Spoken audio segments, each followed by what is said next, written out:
मागच्या लेक्चरला आपण दारिद्र्याची व्याख्या काय होती ती बघितली होती. पॉवर्टी कशाला म्हटलं जातं याच्या बाबतीमध्ये बघितलं. त्याच्यानंतर पॉवर्टी मोजण्याची जी पद्धत होती, 2 पद्धती कोणत्या होत्या त्या बघितलेल्या होत्या. आणि या आधारावरती काय करण्यात आले होते, काही समित्या, त्याचबरोबर काही कृती दलाची स्थापना करण्यात आली होती, गटांची स्थापना केली होती. त्याच्यामध्ये 1973चा जो कृती दल आहे, वर्किंग ग्रुप जो आहे, या वर्किंग ग्रुपची आपण माहिती बघितली. या 1973-74च्या या वर्किंग ग्रुपच्या मार्फत देशामध्ये दारिद्र्याचं प्रमाण 54% असं सांगितलं होतं. त्याच्यानंतर आपण 1989मध्ये स्थापन केलेली लकडवाला समिती जी होती, या लकडवाला समितीच्या मार्फत देशामध्ये 36% दारिद्र्याचं प्रमाण आहे हे सांगितलेलं होतं. त्याच्यानंतर 1999-2000 साली NSSOच्या मार्फत सर्वे करण्यात आला. या NSSOच्या मार्फत सर्वे केल्यानंतर दारिद्र्याचं प्रमाण कळलं होतं त्यावेळेला. याच्यामध्ये 1999-2000 साली दारिद्र्याचं जे प्रमाण होतं ते 26.1% होतं असं म्हटलेलं होतं, 26.1% 1999-2000 साली. आणि 2004-5 साली किती होतं, 5 साली 27.5% होतं असं म्हटलेलं आहे NSSOच्या मार्फत. आता हे झालं वर्किंग ग्रुप, लकडवाला आणि NSSO. आता आपण नेक्स्ट बघणार आहोत सुरेश तेंडुलकर समितीची दारिद्र्याच्या बाबतीमधील आकडेवारी किंवा त्यांनी केलेला अभ्यास काय आहेत. आता सुरेश तेंडुलकर समितीच्या बाबतीमध्ये या समितीला कोणी बसवलं असेल दारिद्र्याच्या बाबतीमध्ये अभ्यास करण्यासाठी, पुन्हा एकदा प्लॅनिंग कमिशनच्या मार्फतच, नियोजन आयोगाच्या मार्फतच काय करण्यात आली होती, तर ही कमिटी सेटअप करण्यात आली होती, बसवण्यात आलेली होती. कधी बसवली होती तर 2009 साली या समितीला तयार केलेलं होतं देशातील दारिद्र्य मोजण्यासाठी. तत्पूर्वी सुरेश तेंडुलकर समितीच्या मार्फत काय केलं की देशामध्ये दारिद्र्य तर मोजायचं आहे, पण याच्या अगोदर दारिद्र्य मोजत असताना कोणत्या कोणत्या अडचणी आल्या याच्याविषयी थोडं सुरेश तेंडुलकर समितीने एक अहवाल तयार केला. आणि याच्यामध्ये त्यांनी 3 मुद्दे मांडले. बघा, 3 मुद्द्यांच्या मधला पहिला मुद्दा जो होता अडचणीमधला, की पाठीमागे जे दारिद्र्याचे रिपोर्ट दिले होते त्याच्यामध्ये अडचणी कोणत्या होत्या.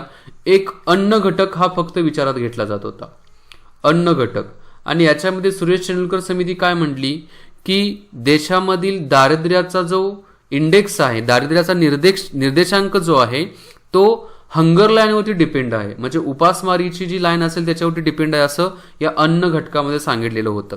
आणि पहिला पाठीमागच्या रिपोर्टमधला हा पहिला प्रॉब्लेम आहे, पहिली अडचण आहे असं सुरेश तेंडुलकर यांनी सांगितलं. आणि त्यासाठी त्यांनी काय वाक्य वापरलं की पॉवर्टी इंडेक्स जो आहे, पॉवर्टी इंडेक्स लाईन जी आहे ना, त्या पॉवर्टी इंडेक्स लाईनला आपण सर्वांनी हंगर लाईन असं समजलं, पण हे काय चुकीचं आहे असं सुरेश तेंडुलकर समितीला वाटलं. कारण हे बघा ना की अन्न घटकामध्ये फक्त काय घेतलं जातं, कॅलरीज विचारात घेतले होते. 2400 कॅलरीज असतील, 2100 कॅलरीज असतील. ग्रामीण भागामध्ये 2400 कॅलरीज ग्रामीण, आणि शहरी भागामध्ये अर्बनसाठी किती होते तर 2100 कॅलरीज म्हटल्या होतं. पण त्याच्या व्यतिरिक्त इतर पण गोष्टी आहेत ना. इतर कोणत्या आहेत मग? आरोग्य विचारात घेतलं होतं का? यांनी घेतलं नव्हतं. शिक्षण विचारात घेतलं होतं का? शिक्षणही विचारात घेतलं नव्हतं. त्याचबरोबर ऊर्जा याचा विचार केला होता का? नव्हता. आणि सर्वात महत्त्वाचं अन्न घटक जरी घेतलं त्याच्यासाठी पोषणमान पण विचारात घेतलं होतं का? नव्हतं. फक्त कॅलरीज हाच मुद्दा विचारात घेतलेला होता.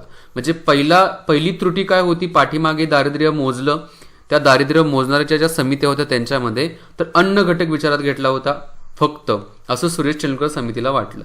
दुसरी अडचण त्यांनी कोणती सांगितली होती किंवा दुसरी त्रुटी कुठली सांगितली होती तर चलनवाढीचा निर्देशांक जो घेतला होता, म्हणजे जे इन्फ्लेशन आहे, इन्फ्लेशन किंवा चलनवाढ, या चलनवाढीचा जो निर्देशांक होता तो निर्देशांक चुकीचा होता. निर्देशांक चुकीचा म्हणजे सदोष होता, त्याच्यामध्ये दोष होते असं सांगण्यात आलेलं आहे. ही एक त्रुटी होती. कारण 1973-74च्या चलनवाढीचा निर्देशांक वापरला जात होता, पण ऑलरेडी चलनवाढ प्रत्येक डेली बघा आपल्याला कळतंय की इन्फ्लेशन जे आहे, किंमत वाढ, भाववाढ जे आहे ते दररोज चेंज होत आहे. सो हा एक दोष होता असं या तेंडुलकर समितीला वाटलं. आणि तिसरा दोष कोणता वाटला यांना तर अन्न घटक विचारात घेण्यामागे शिक्षण आणि आरोग्य या 2 गोष्टी सरकार देईल असं म्हटलेलं आहे. म्हणजे एज्युकेशन आणि हेल्थच्या बाबतीमध्ये जे सपोर्ट असेल किंवा ह्या ज्या सोयी सुविधा असतील, हा जो पुरवठा आहे तो शासन करेल असं पाठीमागच्या समितीच्या रिपोर्टमध्ये गृहीत धरलेलं आहे आणि ही त्रुटी आहे. बघा, परीक्षेला प्रश्न विचारला जाऊ शकतो.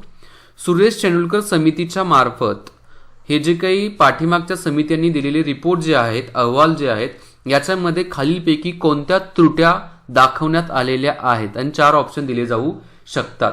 कोणती कोणती त्रुटी आहे बघा पुन्हा एकदा. एक, अन्न घटक. दुसरा, चलनवाढ म्हणजे इन्फ्लेशन. तिसरा, शिक्षण आणि आरोग्य शासन दिलं असं म्हटलेलं होतं. आणि या त्रुट्या काय केल्या, या सुरेश तेंडुलकर समितीने त्यांच्या मार्फत आकडेवारी काढत असताना या त्रुट्यांना बाहेर काढलं, या त्रुट्या दुरुस्ती केल्या. आणि त्यांनी कोणते कोणते मुद्दे विचारात घेतले, मग सुरेश तेंडुलकर समितीच्या मार्फत 3 मुद्दे विचारात घेण्यात आले दारिद्र्य मोजण्यासाठी. दारिद्र्य मोजण्यासाठी 3 महत्वाचे मुद्दे विचारात घेतले. कोणते कोणते 3 मुद्दे होते? एक, शिक्षण. एक, सुरुवात करूया आपण अन्न घटक वाटल्यास. अन्न. दुसरा, शिक्षण. आणि तिसरा, आरोग्य. आता ऑलरेडी अन्न हा घटक विचारात घेतला जात होता, फक्त अन्न हा घटक आहे तसाच ठेवला. मग सुरेश तेंडुलकर समितीच्या मार्फत हे 2, शिक्षण आणि आरोग्य, हे 2 मुद्दे काय करण्यात आले, समाविष्ट करण्यात आले. आणि या आधारावरती मग त्यांनी देशामधलं दारिद्र्याचं प्रमाण मोजलं. कधी कधी मोजलं त्यांनी, 2004-05 साली देशामध्ये दारिद्र्याचं प्रमाण किती होतं त्यांनी मोजलं. याच्यानुसार त्यांना टक्केवारी सापडली. बघा, एकूण देशामध्ये 2004-05 साली 37.2% दारिद्र्य आहे असं त्यांना वाटलं. इथं मी लिहितो ऑल इंडियामध्ये, ऑल इंडियामधील पॉवर्टी. आता याच्यामध्ये आणखी त्यांनी काय केलं की ग्रामीण भागामध्ये किती टक्के आहे मग सांगितलं. ग्रामीण भागामध्ये 41.8% दारिद्र्याचं प्रमाण आहे असं म्हटले. आणि शहरी म्हणजे अर्बन म्हणतो मी, अर्बन भागामध्ये किती, 25.5% आहे असं म्हटलं गेलं त्यांच्या मार्फत 2004-05 साली. आणि मंथली खर्च जो आहे, महिन्याचा खर्च रुरल ग्रामीण भागामध्ये, इथे लिहितो बघा वाटल्यास, ग्रामीण भागामध्ये 446 रुपये 68 पैसे रुपये लिहितो वाटल्यास इथं.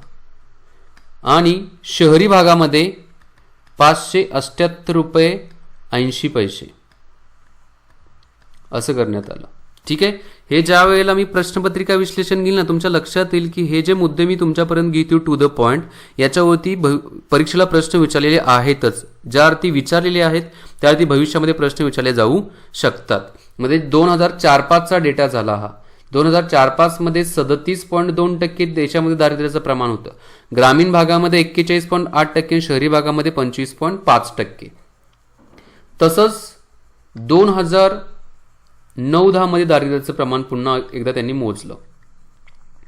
याच्यामध्ये भारतामध्ये 2009-10 मध्ये 29.8% ऑल इंडियामध्ये पॉवर्टी होती, दारिद्र्याचं प्रमाण होतं. ऑल इंडिया पॉवर्टी किती होती तर 29.8%.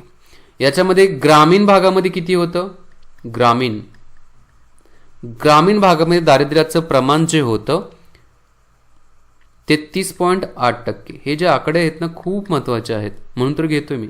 आणि शहरी भागामध्ये अर्बनमध्ये किती होतं तर 20.9%. तुमच्या लक्षात येते का, प्रत्येक वेळेला ग्रामीण भागामधील दारिद्र्याची टक्केवारी शहरी भागापेक्षा काय आहे, जास्त आहे.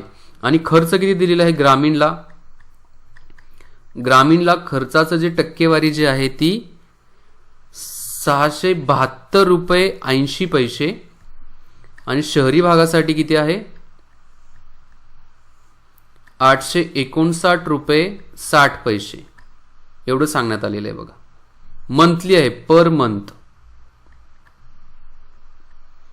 ठीक आहे. आणि या आधारावरती 2009-10 मध्ये सर्वात जास्त दारिद्र्याचं प्रमाण जास्त कोणत्या राज्यामध्ये होतं 2009-10 नुसार, बिहार राज्यामध्ये होतं. आणि सर्वात कमी म्हणजे जास्त बघा ॲरोवरती गेल्या जास्त असणार आहे. आणि सर्वात कमी दारिद्र्याचं प्रमाण पुद्दुचेरी पुद्दुचेरीमध्ये सर्वात कमी दारिद्र्याचं प्रमाण होतं 2009-10 मध्ये. कोणत्या समितीच्या अहवालानुसार? सुरेश तेंडुलकर समितीच्या अहवालानुसार. 2004-5चं त्यांनी आकडेवारी दिली, 2009-10ची आकडेवारी दिली आणि तसेच 2011-12ची पण आकडेवारी दिली त्यांनी. इथे बघा लिहितो 2011-12. या 2011-12 मध्ये त्यांनी दारिद्र्याची पर्सेंटेज किती सांगितलं? तर टोटल 21.9% दारिद्र्याचं प्रमाण ऑल इंडियामध्ये असं त्यांनी सांगितलं. ऑल इंडियामध्ये. याच्यामध्ये रुरल ग्रामीण भागामध्ये किती? 25.5% आहे असं म्हटले ते. 25.7%.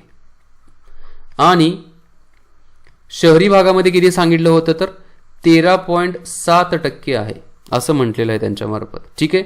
आणि या आधारावरती ग्रामीण भागामध्ये 816 रुपये ते म्हणले, एवढं खर्च जो करू शकत नसेल तो दारिद्र्यरेषेखालील आहे. आणि शहरी भागामध्ये 1000 रुपये म्हटलेलं आहे. आणि या आधारावरती 2011-12 मध्ये देशामध्ये दारिद्र्याचं सर्वात जास्त प्रमाण असणारं राज्य छत्तीसगड आहे असं म्हटलं. छत्तीसगड आहे असं कोणी म्हटलेलं आहे? तर सुरेश तेंडुलकर समितीच्या मार्फत 2011-12 मध्ये सर्वात जास्त आहे. आणि सर्वात कमी कुठं आहे? तर अंदमान आणि निकोबारमध्ये सर्वात कमी आहे. खाली ॲरो केलेला आहे, याचा अर्थ सर्वात कमी. आणि इथं काय आहे? सर्वात जास्त आहे. ओके. अशा पद्धतीने सुरेश तेंडुलकर समितीचा हा डेटा आहे. याच्यावरती बरेच प्रश्न विचारलेले आहेत. पुन्हा मी तेच रिपीट करतोय. त्यामुळे ही व्हिडिओ व्यवस्थित बघा, ही आकडेवारी व्यवस्थित तुमच्या नोट्समध्ये ऍड करा. वाटल्यास रंगराजन समितीसाठी मी एक वेगळं लेक्चर तयार करेल दारिद्र्याच्या बाबतीमध्ये. 3रं लेक्चर ते राहील. हे रिवाइज करतो बघा शॉर्टमध्ये मी. सुरेश तेंडुलकर समिती, या सुरेश तेंडुलकर समितीची स्थापना 2009 मध्ये नियोजन आयोगाच्या मार्फत केली होती, प्लॅनिंग कमिशनच्या मार्फत केलेली होती. या सुरेश तेंडुलकर समितीच्या मार्फत 3 त्रुट्या सांगण्यात आल्या होत्या की जे अगोदरच्या दारिद्र्याच्या अहवालामध्ये समाविष्ट केलेल्या होत्या. पहिला होता तो अन्न हा घटक. अन्न हा घटक हंगर लाईन ही पॉवर्टी लाईन आहे असं पूर्वीच्या रिपोर्टमध्ये सांगितलं होतं, पण ते चुकीचं आहे. कारण त्याच्यामध्ये आरोग्य विचारात घेतलं नव्हतं, शिक्षण नव्हतं, ऊर्जा नव्हतं, पोषण नव्हतं. मग याच्यामध्ये सुरेश तेंडुलकर समितीने काय केलं होत्या? सुधारणा केल्या होत्या. त्या आपण पुढे बघणारच आहोत. म्हणजे पहिली त्रुटी होती अन्न घटकाच्या बाबतीमध्ये. दुसरी होती ती चलनवाढीच्या बाबतीमध्ये. चलनवाढीचा जो प्रकार होता तो सदोष होता, त्याच्यामध्ये दोष होते, कारण 1973-74ची चलनवाढ वापरली जात होती. आणि तिसरा मुद्दा जो होता तो एज्युकेशन आणि हेल्थ, शिक्षण आणि आरोग्य शासनच देईल असं वाटत होतं. आणि त्यामुळे पाठीमागच्या ज्या रिपोर्टमध्ये अहवालामध्ये जी माहिती दिली होती त्याच्यामध्ये हे गृहीत धरलं होतं. आणि या 3 त्रुट्या सुरेश तेंडुलकर समितीने दाखवल्या. आणि त्या आधारावरती दारिद्र्य मोजण्यासाठी सुरेश तेंडुलकर समितीच्या मार्फत या 3 मुद्द्यांना विचारात घ्यायला सांगितलं. कोणते कोणते मुद्दे विचारात घेतले बघा या समितीच्या मार्फत? एक अन्न घटक घेतला, दुसरा शिक्षण आहे आणि तिसरा जो आहे तो आरोग्य आहे. आता या आधारावरती त्यांनी काय केले की सर्वे केल्या. 2004-5 मध्ये देशामध्ये दारिद्र्याचं प्रमाण किती आहे ते सांगितलं. 37.2% 2004-5 मध्ये दारिद्र्याचं प्रमाण आहे असं सांगितलं. 2009-10 मध्ये दारिद्र्याचं प्रमाण 29.8% सांगितलं. आणि 2011-12 मध्ये दारिद्र्याचं प्रमाण किती आहे तर 21.9% आहे असं सांगण्यात आलेलं आहे. त्याचबरोबर 2004-5 मध्ये इथे बघा 2004-5 मध्ये ग्रामीण भागामध्ये 41.8% दारिद्र्य असं सांगितलं, शहरी भागामध्ये 25.5% असं सांगितलं. आणि ग्रामीण भागामध्ये 446 रुपये 68 पैसे इन्कम पाहिजे मंथली असं सांगितलेलं आहे, सॉरी खर्च पाहिजे असं म्हटलेलं आहे. आणि शहरी भागामध्ये 578 रुपये 80 पैसे खर्च पाहिजे केला पाहिजे. त्याच्या खाली असेल होत नसेल तर ती व्यक्ती दारिद्र्यरेषेखाली असं म्हणण्यात आलेलं आहे. म्हणजे ही एक दारिद्र्याची लाईन ठरवलेली आहे तुमच्या खर्चाच्या बाबतीमध्ये. 2009-10 मध्ये किती म्हटलेलं आहे? ग्रामीण भागामध्ये 33.8% दारिद्र्य होतं, शहरी भागामध्ये 20.9% होतं. ग्रामीण भागामध्ये खर्चाचा जो प्रकार होता किती रुपये 672 रुपये 80 पैसे, शहरी भागामध्ये 859 रुपये 60 पैसे. नेक्स्ट इथं काय दिलेलं आहे?